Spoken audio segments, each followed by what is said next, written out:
Hey, what's up, folks? Welcome back. Shall we proceed with step 21? Okay. Now we're gonna learn about two main color models.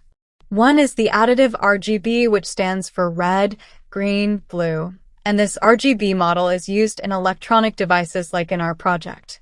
But if you want to print this markers on a physical paper, you're going to be using the second model, that is subtractive CMYK, which stands for cyan, magenta, yellow, black.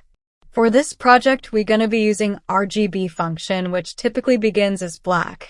You'll see that in further steps. Now let's style our class container and set its background color with RGB function set to 0. You see that?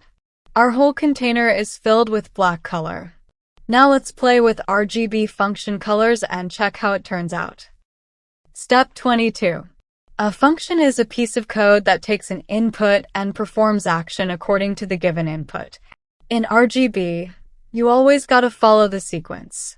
Each color has a value ranging from 0 to 255. 0 stands for black and 255 stands for 100% of that color. Let's change our first color marker from normal red to RGB function red. All you gotta do is give red value as 255, green value as 0, and blue value as 0. You'll get the RGB version of red marker.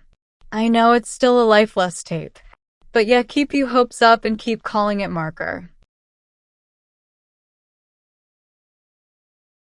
Step 23. Let's change our normal green and blue markers to RGB version markers by setting green to 255 in second marker and setting blue to 255 in third marker. If you are good with colors, you might notice there's a change in green color. RGB version maxed out green is much lighter than normal green. Gotta fix it. Step 24. In order to get the same darker normal version of green back, we gotta lower the intensity. Imagine a scale from 0 to 255 of just green scale, where 0 is black and 255 is lighter shade of green as we just saw. We need a green that is closer to black, more like halfway lower than 255, which can be 127. Then you're gonna get darker version of green that we had before we got introduced to RGB. Step 25. Green looks perfectly just like we had previously, right? Now let's place our markers apart by giving it a vertical space between our markers and more space on top and bottom of the container too. To do that, let's use padding shorthand property, which works similar like margin shorthand property. In our container class, we gotta set the top and bottom value of padding to 10 pixels and set the left and right padding to 0. Looks more spacious, right? Our markers need space to grow and come to life. Step 26. Okay, we don't want our markers to grow in darkness. Let's remove the black background and make it pure white.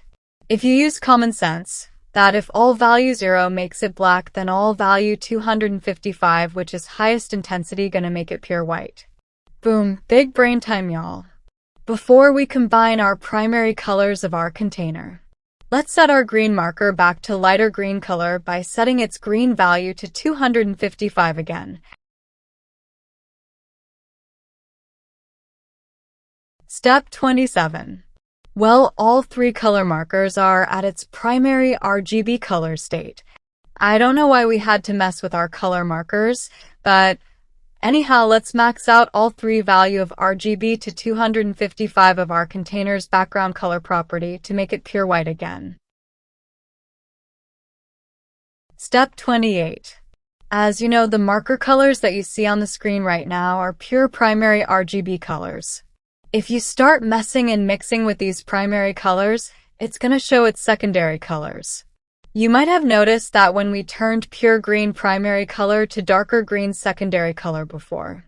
Okay, I know our end product is red, green, and blue colored markers, but to make it look three-dimensional, we gotta learn gradients.